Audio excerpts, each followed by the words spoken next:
A teenage girl disappears one night while babysitting, leaving her family shattered. 14 years later, a suitcase found on the shore sparks a heartbreaking journey to uncover the truth. Stay with me as we unravel this gripping story of mystery, love, and hope until the very last moment. Before we dive in, tell me where you're watching from and leave a comment down below. I'm excited to hear your thoughts.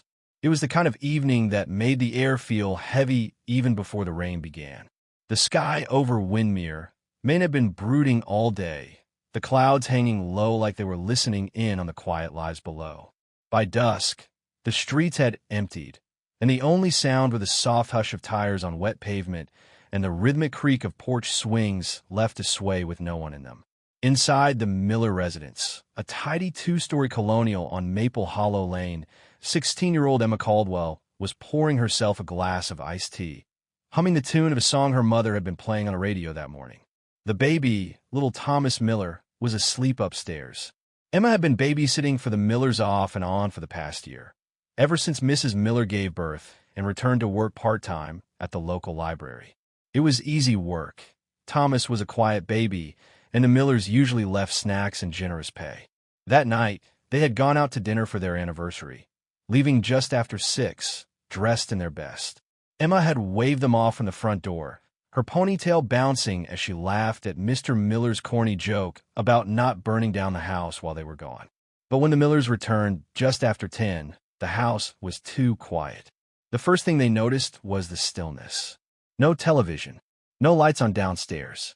The second thing, Thomas was fine, still sleeping soundly in his crib. And the third, Emma was gone. Not a word, not a note. Her phone was on the kitchen counter beside her tea glass, untouched. Her jacket still hung on the coat rack. Her shoes by the door. And just like that, the night spun into chaos. The Millers called the police within minutes. By midnight, Laura and Mark Caldwell were standing in the Millers' driveway, hearts hammering in their chests, soaked from a rain that had turned from drizzle to downpour. Emma was their only child, bright, independent, responsible. She wanted to be a teacher someday.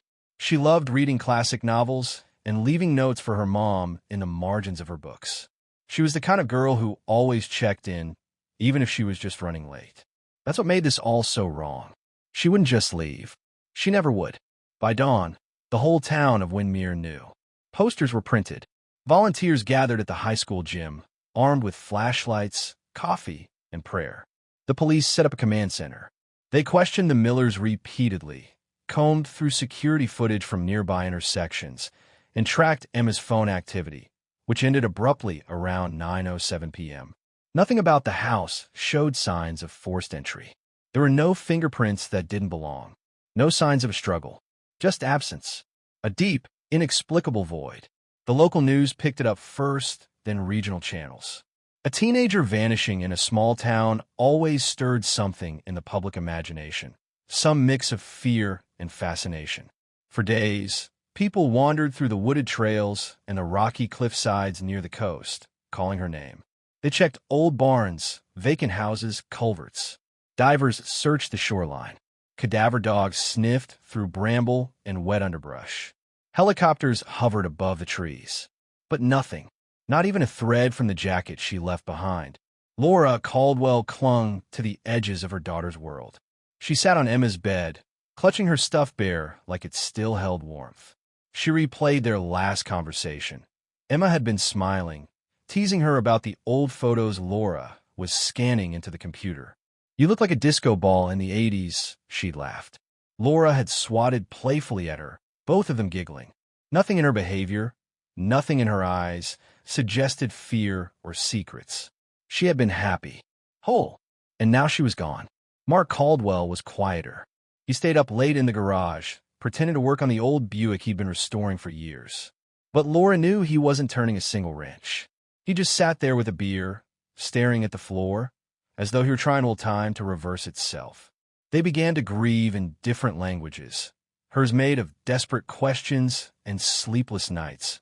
His made of silence and shut doors. The town of Windmere, tight-knit as it was, didn't know what to do with the emptiness left behind. At first, neighbors brought casseroles, then pies, then only condolences. The search parties dwindled. The posters faded in the sun. The police did what they could, but no new leads emerged.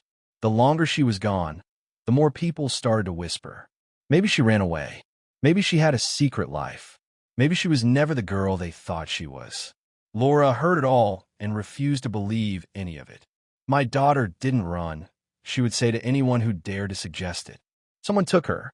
Someone out there knows." Months passed, then a year. The official search was suspended, and the Caldwell house grew quieter still. But inside Laura, the question echoed endlessly, like a bell no one could unring. Where's my daughter? And more than that, a deeper, colder fear. Is she still alive? In the days that followed Emma Caldwell's disappearance, the town of Windermere began to unravel at the seams. It wasn't the kind of place where things like this happened. People still left their doors unlocked, still waved to each other from porches, still knew the names of every child who biked down Maple Hollow Lane. Emma was one of their own, bright-eyed, kind, a fixture at the church's youth group and the summer reading program of the library. Her face, once known by everyone in town simply because she was Emma, was now pasted on telephone poles and bulletin boards, frozen in that school photo smile, eyes forever caught in mid-laughter. That photo, taped to every available surface, began to haunt the town. The panic spread quietly at first. Parents started walking their children to school again. Teenagers were told not to go out alone. The hardware store sold out of deadbolts. The local sheriff's office fielded dozens of calls each day from residents reporting shadows, strange cars, unfamiliar faces. The town, so used to its steady rhythm, began to bristle with suspicion. Every neighbor became a potential threat. Every passing car was scrutinized. Some whispered about the highway, how it cut through the edge of town like a wound, how easy it would be for someone to snatch a girl and be miles away before anyone even knew. Others turned their gazes inward. The Millers, for example, once seen as a model family, now became the silent center of growing distrust. Their story didn't change under questioning. They'd gone out to dinner at the Windermere Grill, arrived just before 6:30 p.m., paid their bill at 9:45, returned home by 10:10. Security footage from the restaurant confirmed it. Their baby was fine. The house was undisturbed. But suspicion doesn't always need proof. Some whispered that the Millers were too calm, too poised, that no one could come home to find a missing girl and look that composed unless they were hiding something. Others fixated on the Miller house itself. It sat back from the road, partially shielded by tall pine trees, its rear windows facing the woods. An old rumor about a secret root cellar resurfaced. People wondered aloud if maybe Emma never left that house at all. Laura Caldwell heard every whisper, even the ones people tried to keep quiet around her. She noticed how conversations changed when she walked into a room, how the air tightened, how pity shifted subtly into doubt. But she never stopped searching. She took time off work and spent her days going door to door, asking if anyone had seen a strange car, a lone figure, anything out of place. She collected stories. A neighbor had heard barking dogs that night. Another saw headlights in the trees. Someone claimed they heard a scream, though they hadn't thought much of it then. The sheriff's office followed every lead, but they all ended the same way. Nowhere. At night, Laura barely slept. She took to walking, sometimes for hours, through the town and out along the coast, as if her footsteps could bring Emma home. Mark, meanwhile, grew quieter. He rarely spoke unless spoken to. He went back to work after a month, but the spark behind his eyes had gone. He refused to talk about Emma. When Laura tried, he'd simply shake his head, retreat into the garage, and close the door. The grief had wedged itself between them like a wall. Two people mourning the same child in different languages, unable to meet in the middle. The town organized vigils, candles held in trembling hands, songs sung through tears. On what would have been Emma's 17th birthday, her friends released paper lanterns into the night sky from the high school football field. They floated upward, dozens of flickering lights drifting into the stars, each one a quiet wish. Come home. People cried openly. Even the sheriff, a stoic man with 40 years in the field, dabbed his eyes beneath his brimmed hat. For a while, it brought a strange kind of comfort. It made people feel like they were still doing something, still holding on. But as the weeks turned to months and the trail turned cold, so too did the town's energy. Volunteers stopped showing up to search parties. The flyer boards were gradually cleared, replaced by bake sale posters and announcements for spring festivals. People needed life to return to normal, even if that meant forgetting, at least for a while. Only Laura refused to let go. She kept the porch light on every night. She still called Emma's phone just to hear her voice on the voicemail greeting. She kept a notebook with names and timelines, sightings and theories, as though somewhere in the chaos there had to be a thread she could follow home. And then, almost imperceptibly, the silence took hold. Not just in the Caldwell house, but in Windermere itself. Emma Caldwell became a story people didn't want to tell anymore, a ghost too painful to summon. Some folks still nodded solemnly when they passed Laura in the store. A few still asked how she was doing, though they rarely waited for the answer. Others looked away altogether. It wasn't that they didn't care, it was that they didn't know how to carry someone else's pain that had no place to land. And so Emma's name, once spoken daily in hope and urgency, began to fade into memory. But Laura never stopped speaking it, even if only in a whisper, even if only in prayer. Time, when it stretches out long enough, can smooth even the sharpest edges of pain, but it never erases them. Not really. In the years that followed Emma Caldwell's disappearance, the town of Windermere did what so many small towns do in the face of unresolved tragedy. It folded the pain into its rhythm, let it settle like dust in the corners, and moved forward without ever truly healing. Seasons came and went, school years began and ended, and new families arrived, not knowing the name that once haunted every street corner.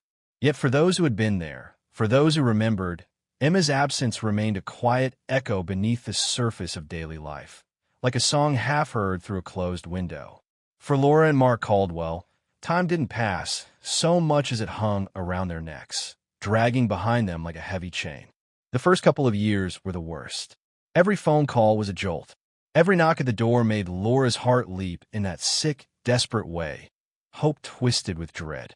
She went to every missing persons conference in the state.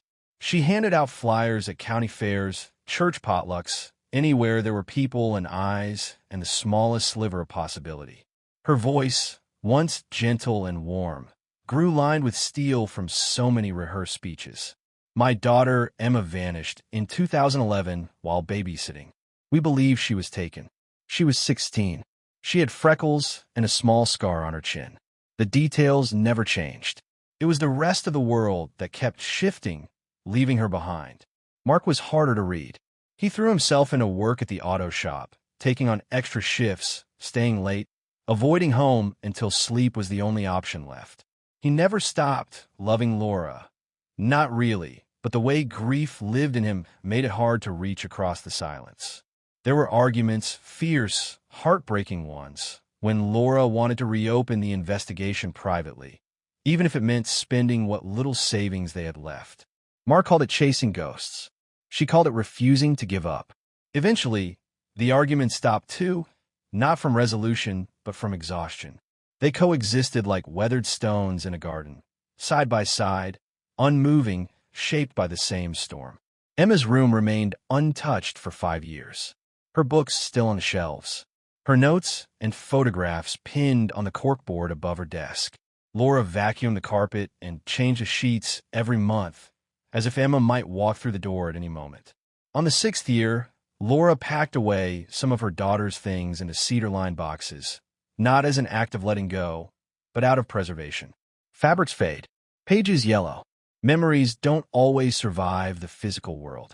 She stored the boxes in the attic, except for one, Emma's journal, which she kept on her nightstand, reading it like scripture, searching the words for clues that would never come. There were sightings over the years. A girl matching Emma's description was spotted at a diner in upstate New York. Another claimed she saw her boarding a bus in Vermont. Once, a woman insisted she'd seen Emma in a homeless shelter in Baltimore, but the grainy security footage proved inconclusive. Each time, Laura let herself believe just a little. She would hold the image in her mind. A girl, a little older now, walking quickly down some unfamiliar street, eyes scanning, heart still beating. But each lead crumbled, and each disappointment left her emptier than before. Detective Alan Marsh, who'd taken over the case after the original sheriff retired, stayed in touch. Not often, and not with good news, but he treated the case with a quiet respect that Laura appreciated. Once a year, he'd meet her for coffee, bring her up to speed on any new information, or more often, the lack thereof, and promise to keep Emma's file open. Laura knew better than to expect a breakthrough after so long, but she clung to the fact that someone, somewhere, still remembered, that her daughter's name hadn't been erased entirely. It was in the 10th year that Laura began recording audio journals. Just her voice, late at night, speaking to Emma as if she were listening on the other side of the silence. She talked about the world, the drought that hit Windermere in 2019, the way the high school had changed its colors, how the coffee shop downtown now served oat milk lattes. She described the little things Emma would have loved or laughed at or rolled her eyes at. "Your dad finally fixed that leaky pipe in the kitchen," she said once with a faint smile. "Only took him 8 years. These recordings were never shared, never meant for anyone but her daughter, and perhaps, in some far-fetched hope for the future."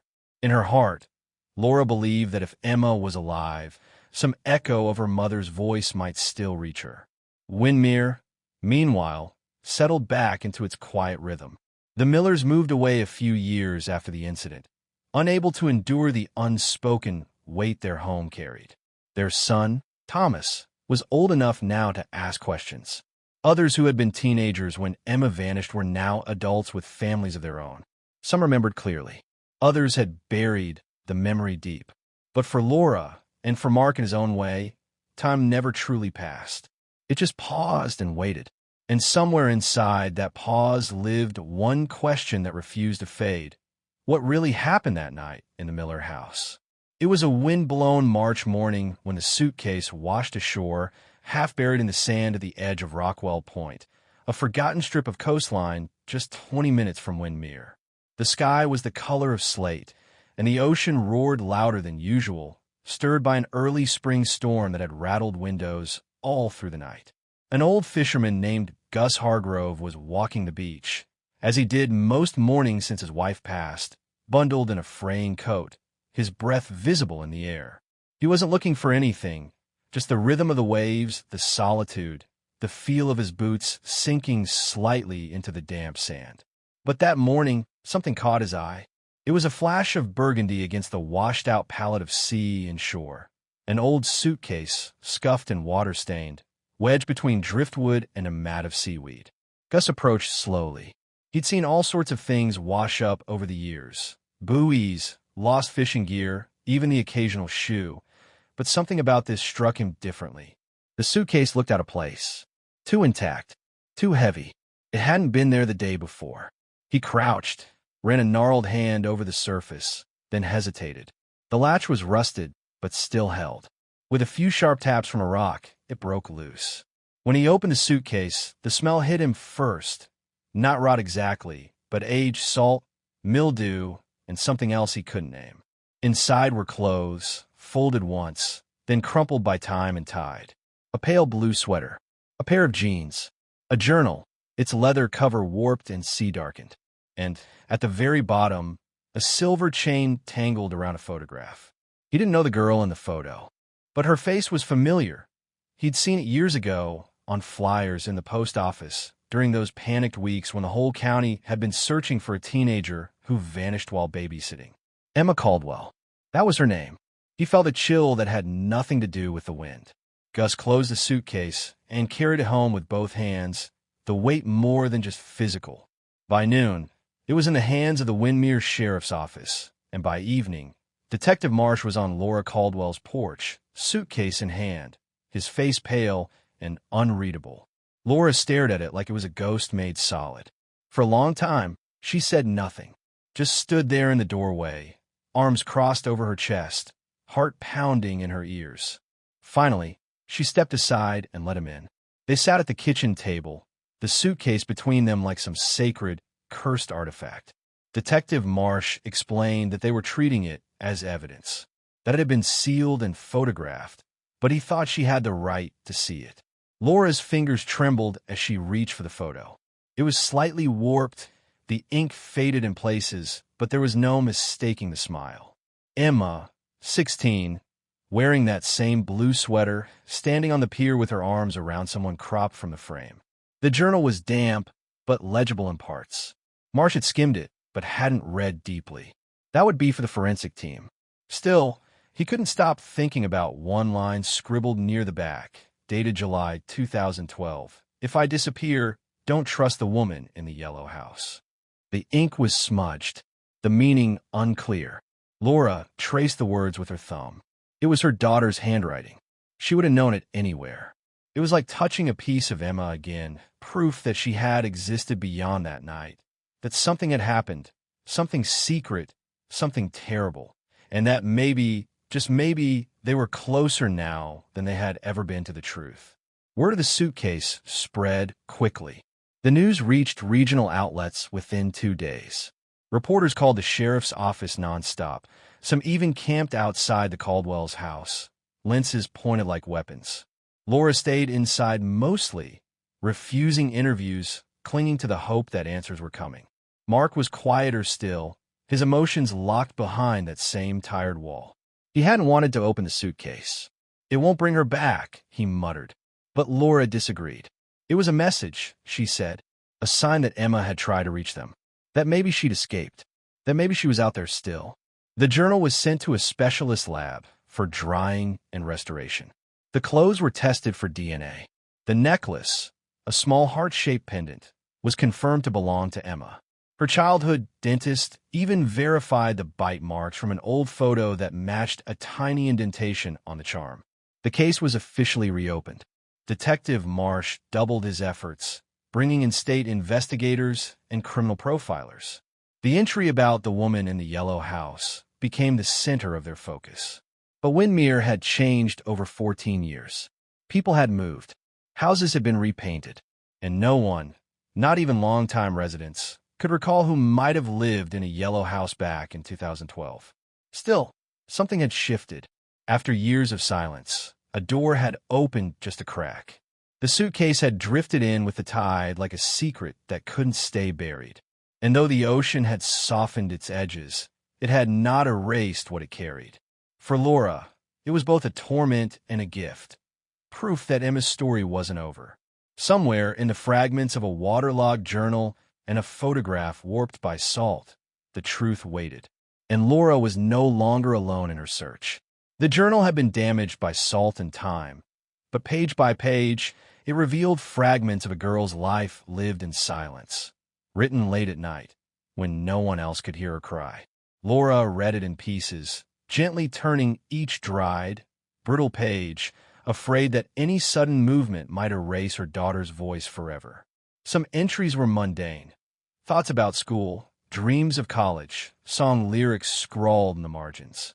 But as the pages advanced toward the summer of 2011 and beyond, the tone shifted. Emma's words became clipped, secretive, sometimes paranoid. She wrote of shadows outside windows, of someone watching her during the day. And again, a phrase appeared like a haunting refrain: the woman in the yellow house. Detective Marsh called in historical property records and old neighborhood surveys. Laura, who had once walked every inch of Windermere in search of her daughter, now poured herself into town archives, squinting at microfiche at the county library. It was Laura who finally found it. A listing in a real estate ledger from the summer of 2011. 147 Sandpiper Lane, 2-bedroom cottage with yellow siding, enclosed porch, leased to one Martha Koenig. The name meant nothing to her, not at first. But the address sparked something distant in her memory. A quiet house near the outskirts of the neighborhood, tucked beneath leaning pines, set back from the road. The kind of place you'd pass 100 times without really seeing. Marsh moved quickly. He tracked the ownership records and learned that the property had been demolished in 2017 after years of abandonment. It had burned in a small fire, an electrical short, the fire marshal said. But there had been no injuries. No police reports. No neighbors who remembered much at all. People just said it was always strange. The woman who lived there kept to herself, rarely spoke, and disappeared before the fire. No one had seen or heard from her since. When they dug deeper into Martha Koenig's background, things grew murkier. She had no social media presence, no driver's license after 2015, no relatives who would speak on record. The last known photo of her was a grainy DMV picture from the early 2000s, an unsmiling woman with narrow eyes and pale hair pulled tight behind her head. There were whispers, though. One neighbor, now living in Florida, recalled that Koenig had offered babysitting services at one point. Another claimed she worked with a foster care agency in the late 90s, but no formal records confirmed it. Laura's pulse raced with each revelation. There was something in her bones that told her this wasn't just coincidence. Emma hadn't mentioned the yellow house for no reason.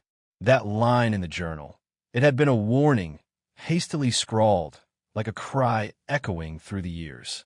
Laura couldn't shake the feeling that Emma had been there, in that house, for some time after she vanished. Maybe not the whole 14 years, but long enough to be frightened, long enough to write it down. Then came a breakthrough. A retired detective from a nearby town, hearing about the case on the evening news, called Marsh with a chilling tip. Back in 2011, just months after Emma vanished, there had been a report of a teenage girl seen at a gas station 20 miles east of Windermere. The girl had approached the clerk, asked to use the phone, then seemed to panic when a woman, described as older, strict-looking, with pale blonde hair, entered the store. The girl left with her head down, visibly distressed. The surveillance footage was grainy and ultimately unhelpful, and since there had been no matching missing persons reports in that area at the time, the case went cold. But the timeline matched, and the description of the woman matched Martha Koenig. It was enough to widen the scope of the investigation. Marsh began collaborating with the FBI's cold case unit. A forensic artist reconstructed Koenig's likeness using the old photograph and neighbor testimony. They circulated the image nationally, hoping to jog memories. Meanwhile, cadaver dogs and ground-penetrating radar were brought to the site of the demolished yellow house. They combed the area for weeks, turning over every inch of scorched earth and crumbled foundation. No human remains were found, but they did uncover something else, a small trapdoor hidden beneath where the kitchen had once been. Beneath it, a dirt crawl space barely tall enough to crouch in, walled with cracked cement. Inside were remnants of old bedding, a rusted tin cup, and several crumpled pieces of paper. One bore a single line, faint but legible, "Please don't forget me. I'm still here." Laura wept when they told her. That line, more than anything else, confirmed what she'd always suspected in her heart. Emma hadn't simply vanished into the night. She'd been hidden, trapped, possibly manipulated or coerced by a woman who knew how to stay invisible. And now, after all this time, the echoes of her voice were finally finding their way home. The investigation deepened. Missing girls from other counties were re-examined. Similar reports from over a decade ago were cross-referenced. It seemed that the suitcase had been a crack in a dam, and now the water was rushing through. But the questions still hung heavy over everything. Why had the suitcase surfaced now? And where, if anywhere, was Emma? The video was only 30 seconds long, blurry and sun-faded, the security camera's lens having been caked with dust and streaks of summer glare. It had been pulled from the archives of a roadside gas station just off Route 15, long since remodeled and under new management. The clip was never meant to carry the weight of heartbreak or mystery, but now it played in the dim light of the Windermere Sheriff's Office conference room like a reel from a ghost story. Laura sat beside Detective Marsh, both silent as the screen flickered to life and the scene unfolded frame by grainy frame. First came the girl, tall, thin, with long hair pulled into a loose ponytail. She walked into frame slowly, glancing over her shoulder before stepping into the convenience store.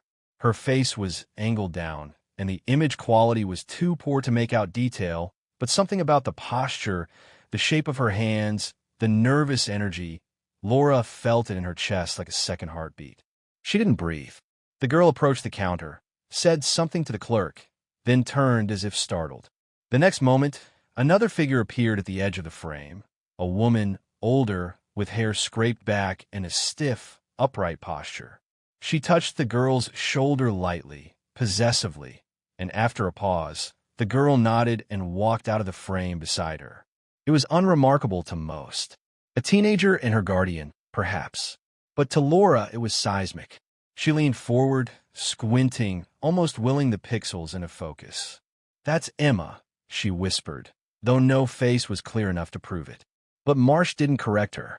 He, too, had begun to believe there was more than coincidence at work. What gnawed him most was the behavior. The girl had entered the store alone, appeared to ask for help, and then had recoiled the instant the woman appeared. It wasn't just nerves. It was fear. They sent the footage to the FBI's digital forensics team, hoping enhancement would reveal more. But clarity, as always, came in bits and pieces. What they did confirm was the woman bore a strong resemblance to Martha Koenig. The timestamps aligned perfectly with the period when Emma had been missing and unaccounted for. And on the day the footage was recorded, July 12, 2012, a vehicle matching the description of a blue 1999 Chrysler Town & Country, once registered to Koenig, had been flagged by a traffic camera just 5 miles down the road. Marsh and Laura visited the gas station together. The owner, a young man who'd bought the business just 2 years ago, couldn't offer much beyond access to the old files. But one former employee still lived nearby, an older man named Daniel Reese, who'd been the store clerk on that very shift. He lived alone now, retired, in a small rented unit behind a used car lot. His memory was sharp, but not infallible. Still, when shown a printed still from the video, he nodded slowly. "I remember her," he said. The girl looked scared, asked to use the phone. "I was about to hand it to her when that woman came in. Told me everything was fine. Said the girl had just had a bad dream." He paused, brow furrowing. "But she looked me in the eyes when she left. The girl, I mean. And I've never forgotten that look. She didn't want to go. That was all he had. No name, no license plate, nothing concrete. Just the echo of an expression burned into memory. But sometimes Laura thought a look could be as powerful as a fingerprint. That image, the haunted glance of a teenage girl walking out of a gas station with a stranger, kept her awake at night. It was more than theory now. Emma hadn't died that night in 2011. She had survived, at least for a time. But then the questions grew sharper, more harrowing. Had she escaped? Had she been taken again? Was the suitcase a sign of her death, or a plea for help? For the first time in years, tips began to pour in. A woman in Kentucky claimed to have seen someone matching Emma's description working in a roadside diner in 2015. A man from Oregon wrote that he'd once rented a room in a house that resembled the old yellow cottage, and remembered hearing a girl crying through the floorboards at night. Most of the leads went nowhere. Wild Hope had a way of pulling people in, stirring old ghosts from their sleep. But one call from a former child welfare worker in Maryland mentioned something different, something that chilled Marsh to the bone. "I remember that name," the woman said. "Martha Koenig. She was a guardian ad litem for a short time, helping place troubled girls in foster care. But something was off. She kept requesting to take certain girls home for observation, ones with no family, no voice. The program shut her down eventually, but not before 2 of the girls went missing. One turned up later in another state, confused and scared. The other was never found." Laura gripped the edge of her seat as Marsh relayed the call. Her hands shook, but her voice was steady. "She was collecting them," she said quietly. "Like dolls. Like possessions." The horror of it settled in the room like fog. Emma's disappearance was not random. She had been chosen, taken by someone who knew how to vanish, how to manipulate, how to isolate. Someone who might still be alive. And now, they had her name, her methods, and possibly her trail. Rain drizzled across the windshield as Laura and Detective Marsh sat in the unmarked car outside the weathered duplex on the edge of Denton, Maryland. It wasn't the kind of place that stood out, peeling paint, a sagging porch, overgrown weeds curling around the chain-link fence. But this house, buried on a narrow residential road that barely saw traffic, had been rented 3 years prior under the name Margaret K. Owens. The name didn't flag anything at first, but after running aliases tied to Martha Koenig through old federal welfare records, Marsh had found a hit. Owens had been a pseudonym used for background checks and emergency contact forms when Koenig volunteered with a religious youth shelter out east. More chillingly, that shelter had also lost track of 2 girls in the early 2000s, both listed as runaways. No real investigations had followed. The neighborhood was still and gray. Laura's breath fogged the glass. For the past 2 weeks, she had clung to every new development with a desperation that made sleep feel like betrayal. In her mind, Emma had been here. Maybe not in this house, maybe not recently, but somewhere close, somewhere reachable. And the idea that her daughter might still be alive after all this time had rewritten the very rhythm of her heartbeat. What if they were only days or steps away from finding her? Inside the house, a woman now lived alone, elderly, hunched, and with dyed auburn hair that barely concealed the tufts of silver beneath. Her name was Paula Riggs. She'd inherited the place from her late sister and had no known ties to Koenig. Marsh knocked anyway. The woman answered slowly, clutching a mug and squinting through the screen door. She had nothing to offer, didn't remember any prior tenant by that name, didn't recognize a photo of Koenig either. But something about her hesitation when answering questions gave Marsh pause. He took her contact information, asked her to call if anything came to mind, and left his card. Outside, Laura watched him with the hunger of a parent needing answers. "You think she's lying?" she asked.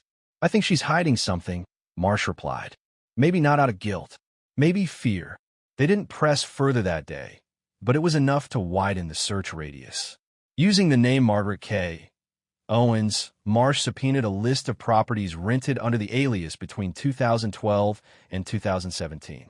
It wasn't a long list, only 4 addresses spread across Maryland, Virginia, and Pennsylvania. But all were remote. All had been rented for short durations, no longer than 18 months. And each one stood within 50 miles of a missing girl's last known location. The profile was emerging, clearer and more terrible with each thread they pulled. Koenig didn't just disappear. She moved like a shadow, slipping between towns, using different names, always staying just long enough to create bonds, only to vanish before suspicion took root. What haunted Laura most were the gaps. Years at a time, when nothing appeared on paper. No taxes, no registrations, no credit, just voids, as if Koenig had learned how to live outside the system entirely. But one piece of evidence gave them a foothold, a lease application from 2014, signed in shaky handwriting and attached to a grainy copy of an ID card. The face on the card wasn't Koenig's. It belonged to a much younger woman, brown-haired, pale-eyed, with a stiff smile and vacant stare.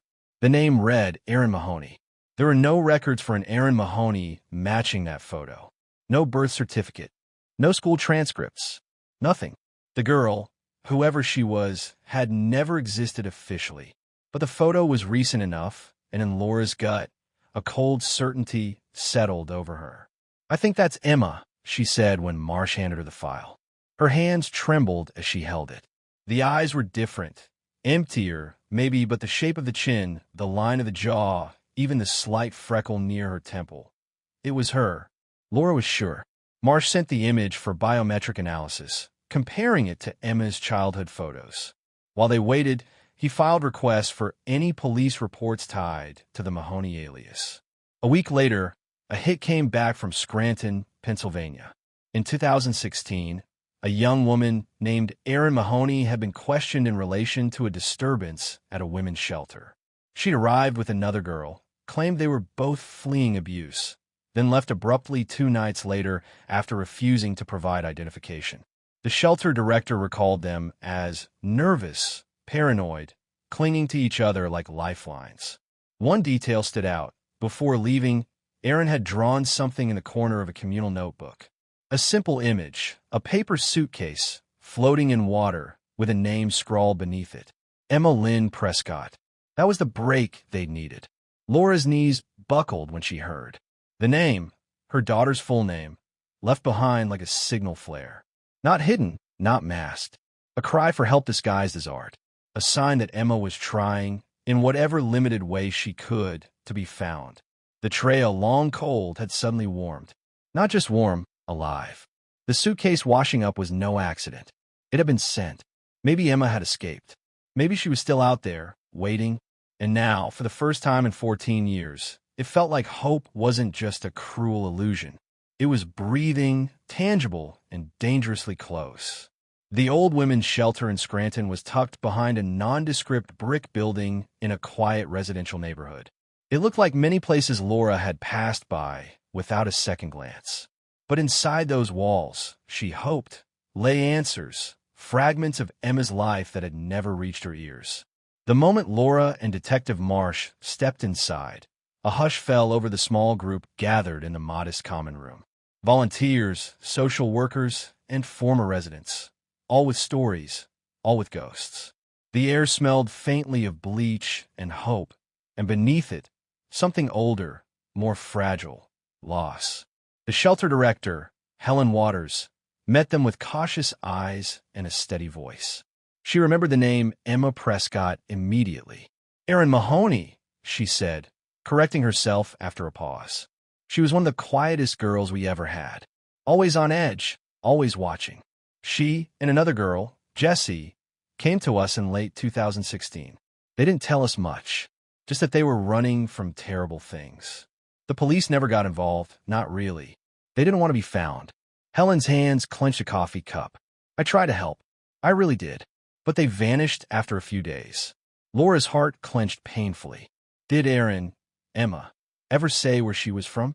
Or who she was running from? Helen shook her head slowly. "No, but she left clues. Small things. A drawing here, a word there. She didn't trust anyone enough to speak out loud. We found a notebook she kept, hidden under the mattress in one of the rooms. It was filled with cryptic notes and sketches. Mostly water, waves, and that paper suitcase she drew before she left. It was her way of telling us she was still holding on." Detective Marsh stepped forward, his voice calm but urgent. "Is there a chance that someone else from that time could help? A volunteer or staff member who might remember details?" Helen hesitated, then nodded. "There was a man, Thomas Reed. He worked here briefly in 2015. Quiet, kept to himself, but had a good rapport with the girls. Left suddenly after some complaints about inappropriate behavior. Nothing was ever proven, but the atmosphere changed after he left. I wouldn't be surprised if he's involved in something dark." Laura felt a chill wash over her. The pieces were starting to fit together. Koenig, Owens, Mahoney. A network of deception, abuse, and silence, woven through the years and across state lines. "Can we talk to him?" she asked. Helen gave a rueful smile. "He's hard to find. Moved frequently. No forwarding address. But I can give you some records and contacts. Maybe they'll lead you somewhere." Back in the car, Laura stared out at the rain-soaked streets, the shelter fading in the distance. She thought of Emma, alone, frightened, trapped in a cycle no child should ever know. The suitcase wasn't just a symbol of loss anymore. It was a beacon, a challenge. Emma had survived horrors that most couldn't imagine. And somewhere, buried beneath the silence, her voice waited to be heard. For the first time since Emma's disappearance, Laura didn't feel like she was chasing shadows. She felt like she was following a trail, fragile, faint, but real. And that made all the difference in the world. Thomas Reed was a ghost, a name whispered in the corridors of the shelter, a shadow that flickered just beyond the reach of sunlight. The moment Laura and Detective Marsh began digging, it was clear why. His trail was littered with evasion, false leads, and dead ends. Yet, something in his history screamed significance. Volunteers who had worked alongside him spoke in hushed tones, recalling his charm that concealed something far darker. A man who had earned trust only to betray it, and then vanish before consequences could catch him. Laura pored over records Helen had provided. Old phone numbers, addresses, places of employment.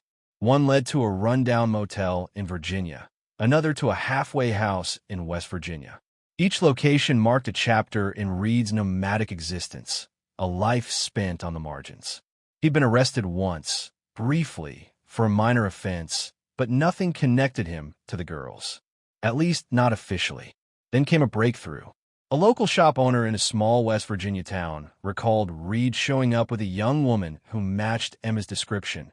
Thin, nervous, always watching the door. She was called Erin, but the owner remembered her real name only from a photograph Reed carried, a crumpled Polaroid tucked inside a wallet. The owner was wary, but he confirmed Reed's story that the girl was his niece, just passing through. It was a story told by many predators to mass control. Marsh and Laura pushed harder, interviewing neighbors and acquaintances, piecing together Reed's movements. The deeper they dug, the more they uncovered a pattern. Reed had worked at several shelters, youth homes, and halfway houses, always arriving just before a young girl disappeared. It was as if he was drawing a map of the vulnerable, waiting to strike when no one was watching. The revelation shattered Laura. It was no longer a question of if Emma had been found, but when, and whether she was still alive. The suitcase washing ashore was no accident. It was a sign, a signal from someone desperate to be found, or from someone else trying to send a message. One night, Laura sat alone in her dimly lit living room, clutching an old photo of Emma. Her fingers traced the lines of a smiling face frozen in time, a face that had once been bright with possibility. Now, that smile seemed like a lifeline stretching across the years, fragile but unbroken. The pain was raw, but beneath it, a fierce determination burned. She refused to let the past claim her daughter. Detective Marsh's voice broke through her reverie. "We're close," he said quietly over the phone. "Found a lead in Pennsylvania. A man matching Reed's description was spotted near a trailer park last month. Local police are investigating." Laura's heart leapt. It was the break they'd been waiting for. She knew the road ahead would be treacherous, filled with uncertainty and fear. But for the first time in 14 years, hope felt like a tangible thing, something she could reach out and grasp. As the storm clouds gathered outside, Laura made a silent vow. She would bring Emma home, no matter what it took. The trailer park sat at the edge of a dense forest, a scattering of rusted trailers and cracked gravel roads. It was the kind of place forgotten by time, where the past clung to the present like dust in the air. When Detective Marsh and Laura arrived, the sun was low, casting long shadows that stretched like fingers across the uneven ground. The atmosphere was heavy, thick with silence and suspicion. Local police had already begun asking questions. A few residents recalled seeing a man fitting Thomas Reed's description, a lean figure with sharp eyes, always looking over his shoulder. But no one had seen the girl, no one knew if she was there or gone. Laura's stomach tightened with each passing moment. The scent of damp earth and pine reminded her of the long years spent waiting, hoping for even a whisper of news. They moved slowly, door to door, piecing together what they could. In one trailer, an elderly woman offered a scrap of information. Reed had lived there briefly, alone. She remembered because he kept to himself and never had visitors. Quiet but watchful, she said. Always watching, like he expected someone to come looking. Nearby, a rusty mailbox held an old envelope addressed to Yim Prescott. Laura's hands trembled as she pulled it out.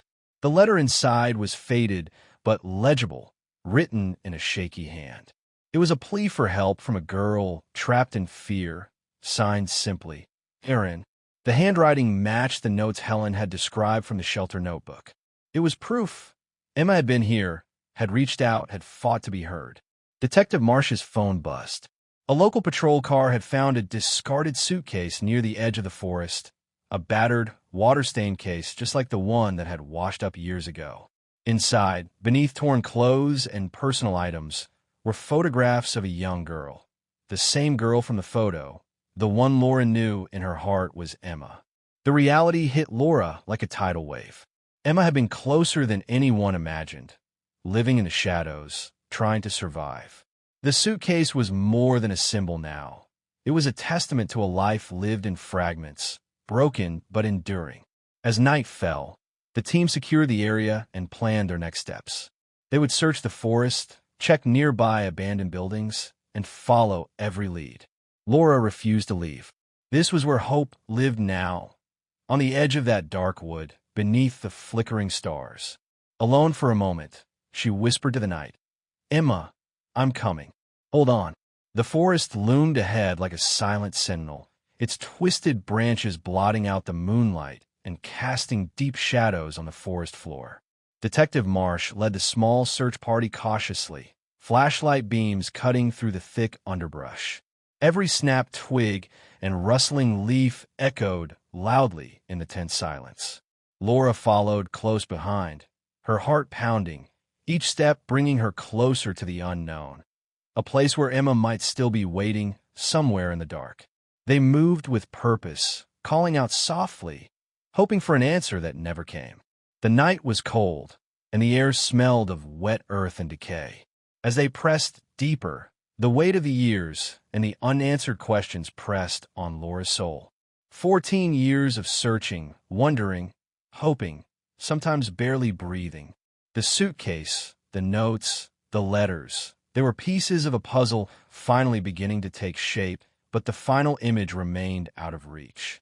Suddenly, a faint sound, a whisper or a sob, broke the stillness. Everyone froze. Marsh signaled for silence. Laura's breath caught in her throat as they followed the sound deeper into a thicket.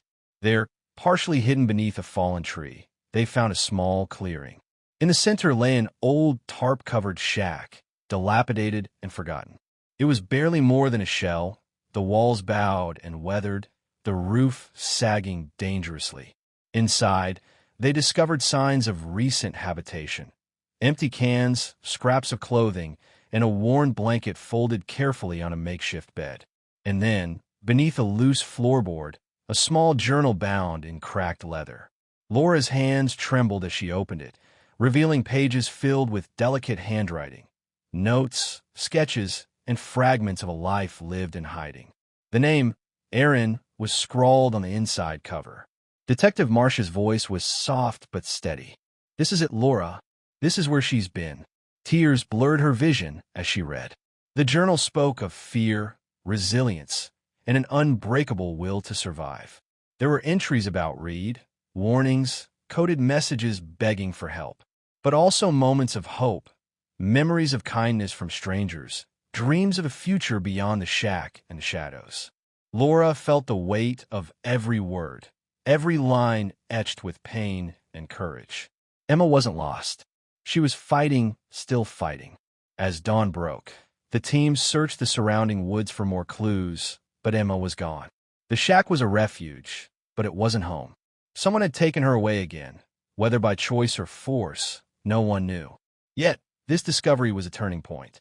For the first time, they had proof of her survival in recent years. Back in town, Laura sat in her car, clutching the journal to her chest. The road ahead was uncertain, but hope burned brighter than ever. Emma was out there, somewhere beyond the trees, waiting for the day she could come home. Days passed, and the search grew more desperate. Laura combed through every scrap of information, every note, every photo, trying to piece together the final moments Emma had spent in that forest. But it was a voicemail, a single, haunting message left on Laura's old phone, that shifted everything. The message was barely audible, distorted by static and time, but the voice was unmistakable, soft, trembling, yet unmistakably Emma's. "I am alive, Mom. I'm safe for now, but I need you to find me. Please don't stop." The words were raw, filled with a mixture of fear and hope. The message had been left months ago, but had only just surfaced, buried in a forgotten inbox. Laura played it over and over, clinging to every syllable like a lifeline. Detective Marsh was stunned. "This means she's out there, somewhere. She wants to be found." His voice was steady, but Laura sensed the weight of urgency behind it. The message revealed fragments of Emma's life after the shelter, the people she trusted, the places she hid, the dangers she faced. There was a coded hint about a town near the coast, a name whispered like a prayer, Harborview. It was a place Laura had never heard of, but now it became her new beacon. With renewed determination, Laura and Marsh set out for Harborview, a small fishing village nestled on the rocky shores of Maine. The locals were wary, tight-lipped about strangers and secrets. But Laura's persistence paid off when a kindly innkeeper recognized the name Erin and pointed them toward a modest cottage on the outskirts. The cottage was quiet, surrounded by wildflowers and the crashing sound of waves. Inside, Laura found traces of Emma. Books she loved, a sweater left on a chair, a photograph taped to the wall. It was as if Emma had been there only yesterday, a ghost lingering in every corner. But Emma was gone again, vanished like a whisper on the wind. A note left on the kitchen table read simply, "I'm close. Keep looking." Laura's heart swelled with a mix of relief and sorrow. Her daughter was alive, moving, surviving, always just beyond reach. The search was far from over, but now, more than ever, Laura believed she would find her. As the sun set over Harborview, painting the sky with streaks of pink and gold, Laura whispered to the sea, "Hold on, Emma. I'm coming." The cottage at Harborview felt like a fragile promise, a place where hope and heartbreak intertwined. Laura stood by the window, watching the restless sea crash against jagged rocks, the wind carrying the distant cries of gulls. The note Emma left lingered in her hands, simple yet profound. "I'm close. Keep looking." Those words echoed in her mind, a mantra pushing her forward despite the years of silence and pain. Detective Marsh had been relentless, following every thread of information that came their way. A local fisherman remembered seeing a young woman matching Emma's description boarding a small boat late one evening, heading toward an island just off the coast. The island was mostly uninhabited, known only to a few for its dense woods and rocky shoreline. It was a place where someone could disappear without a trace. Laura felt a surge of hope mixed with dread. The thought of Emma alone on that island, fighting to survive, was both terrifying and heartening. It meant she was alive, but vulnerable. With a small team and a local guide, Laura and Marsh boarded a weathered boat at dawn, the salty spray stinging their faces. The island emerged from the mist like a shadow, silent and mysterious. They searched every inch, caves, hidden coves, and dense thickets, but found no sign of Emma. Just her footprints in the soft sand, fading into the forest. Then, near a fallen tree, Laura's eyes caught something. A small piece of fabric caught on a branch, the faded pattern unmistakable. It was from the sweater she had seen in the cottage. Her heart raced. They followed a narrow path deeper into the woods, where the air was thick with moss and the scent of pine. The trees seemed to close in, shielding secrets they had waited years to uncover. At last, they came upon a clearing where a weathered wooden bench faced the ocean. On the bench lay a leather-bound journal, its cover cracked but intact. Laura picked it up with trembling hands, recognizing the familiar handwriting inside. It was Emma's. The pages told a story of survival, resilience, and a fierce will to escape the darkness that had haunted her. Emma wrote of a man who had kept her captive, Thomas Reed, and of the moments when hope seemed impossible, but also of kindness found in unexpected places, of brief friendships that gave her strength. The last entry was dated just weeks before, a promise to keep fighting, to one day return to the life she had lost. Laura read the words aloud, her voice breaking with emotion. "I'm coming home. I will find my way back to you." In that moment, the weight of years lifted slightly. The suitcase, the shelter, the trail through the forest, they all led here. Emma had left a map not of places, but of courage and love, guiding her mother to the end of the journey.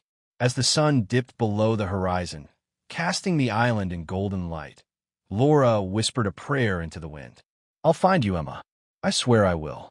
The dawn light filtered softly through the trees as Laura stood on the island's rocky shore, clutching Emma's journal close to her heart. The journey had been long, winding through shadows and uncertainty, but now the pieces finally fell into place. Emma's voice, carried across the years in whispered notes and hidden messages, had led her here, to the fragile hope of reunion. Back in Harborview, Laura's call to the local authorities sparked a coordinated effort.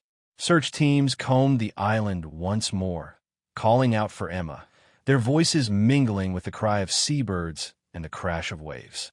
And then, as the sun reached its zenith, a figure emerged from the dense woods, a young woman, gaunt but determined, eyes wide with disbelief.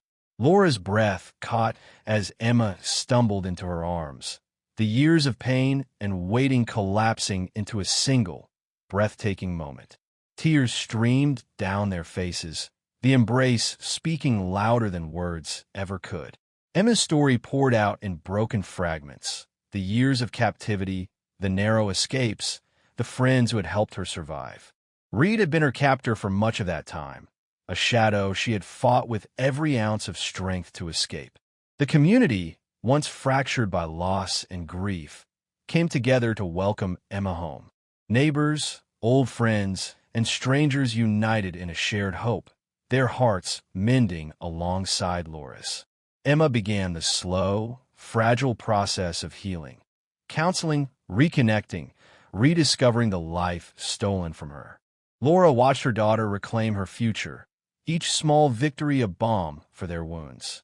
Emma's courage became a beacon, inspiring others who had suffered in silence. The suitcase that washed ashore years ago was no longer a symbol of loss, but a testament to survival and resilience. On a quiet evening, mother and daughter sat on the porch of their rebuilt home, the sun dipping below the horizon in shades of amber and rose. Emma smiled softly, her hand finding Laura's. "I'm home," she whispered, a simple truth heavy with meaning. Laura squeezed her hand gently, feeling the weight of those words settle deep within her soul. "You are," she said, "and we'll never be apart again." The story that began with a vanished teenager and a mysterious suitcase had unfolded into a tale of unyielding love and hope. A reminder that even in the darkest times, the human spirit can endure, heal, and find its way home. Thank you so much for joining me on this journey. A story of hope, courage, and the unbreakable bond between a mother and her daughter. If this tale touched your heart, please consider subscribing to the channel for more stories that inspire and move us all. Don't forget to like this video and share your thoughts or your own stories in the comments below. I'd love to hear from you. Your support means the world and helps us build a caring community where every voice matters. Until next time, take care and keep believing in the power of hope.